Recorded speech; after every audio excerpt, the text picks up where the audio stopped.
The Medal of Honor is our nation's highest award for valor. It is rare. Over the past century, about 1,000 Medals of Honor have been awarded in the entire United States. And 2 of those medals went to boys from this small town. During the Vietnam War, 250 were awarded the Medal of Honor.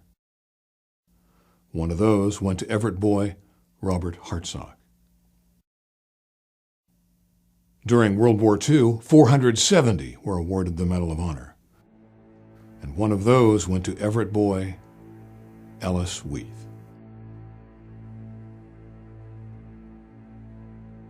St. Hippolyte is a small town near the eastern border of France. This is what it looks like today. On December 3rd, 1944, Ellis's outfit started an assault against the German troops that were holding the town.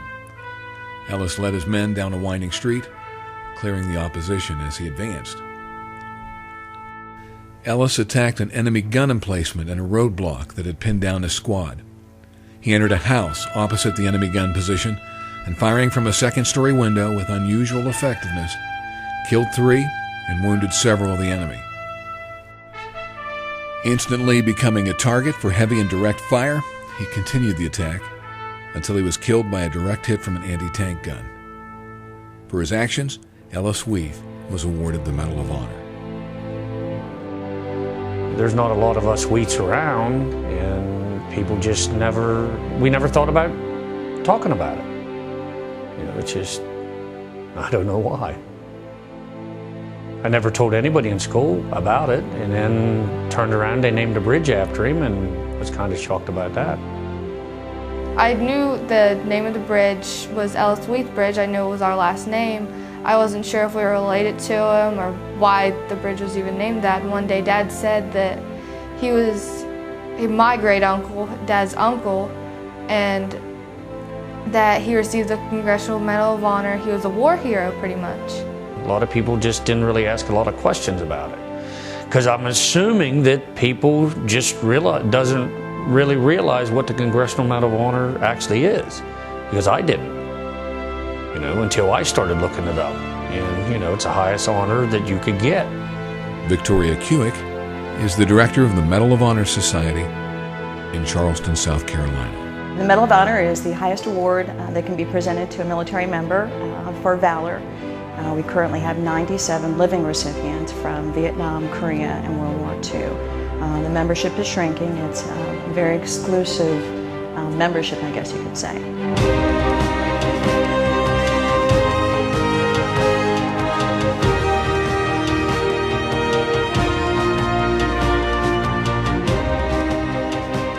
If I would have knew what I knew now, I would have asked my grandfather the questions, you know, about Ellis, because he could have told me. Because I used to sit with him a lot, because my grandfather used to live with us. Very smart, hard-working man. And he could have told me a lot more, you know, if I would have just known to ask him. But at the time when you're a kid, you don't think about that stuff.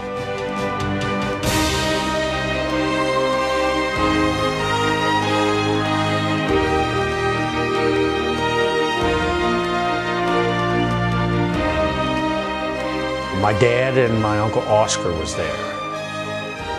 They were at the presentation. I learned about it when I was 8 years old, and I really didn't know what the Congressional Medal of Honor was. You know, I just had no clue. Just when you're a kid, you just don't think of stuff like that. You're too busy being a kid.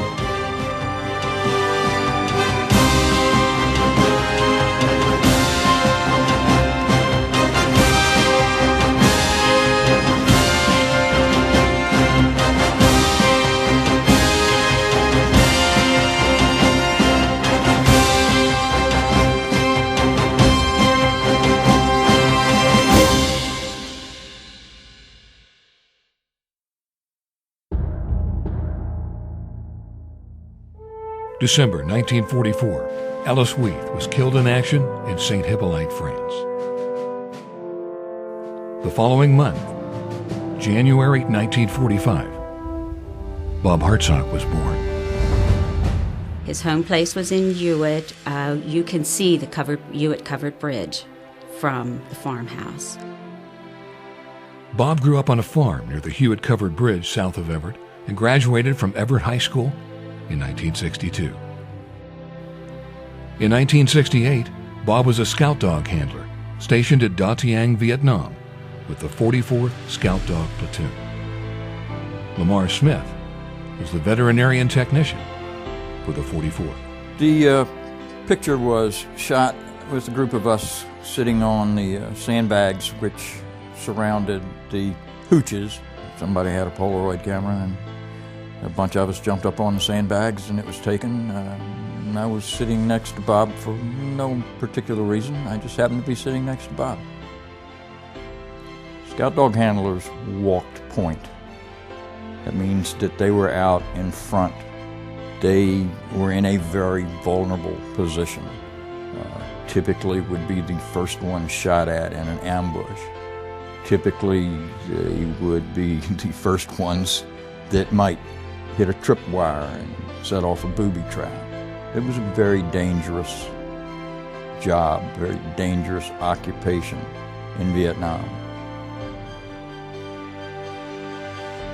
At 11:30 on the night of February 22, 1969, the North Vietnamese Army attacked Da Tiang. I've never been as afraid in my life as I was that night. I say that quite sincerely. I was very afraid. And I thought to myself, the sun will come up and they'll go away. And then again, the sun came up, and damn it, they didn't go away. Sergeant Hartsock and his platoon commander, Lieutenant Larry Hughes, were together when the attack began and found themselves isolated from the rest of the platoon when enemy infiltrators approached their position. What started out as an ordinary evening suddenly erupted. Bob and I were back at the platoon headquarters, and so we jumped in a Jeep and we started toward our sector to see what was going on, what might be necessary in the way of reinforcing or whatever the case might be. We were overrun. Enemy inside the Y. Their mission seemed to be to get to battalion headquarters. A sapper squad had emerged, and we were positive that they were heading for our tactical operations center.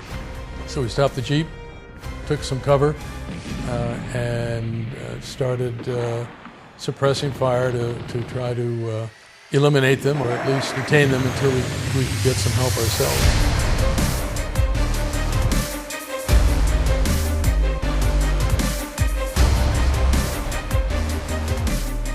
One of the VC threw a satchel charge. When the satchel charge was thrown, it was 4 or 5 yards from our location without any hesitation. Bob left his cover and using his body to deflect the explosion.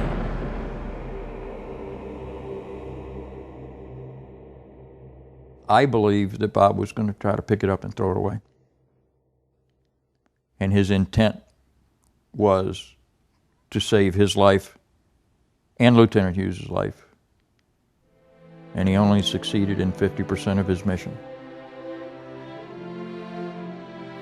Yes, what he did was extraordinary, but if he was here today, he would say, I just did what anybody would have done. And it was his time, and he was just allowed to do something very, very brave.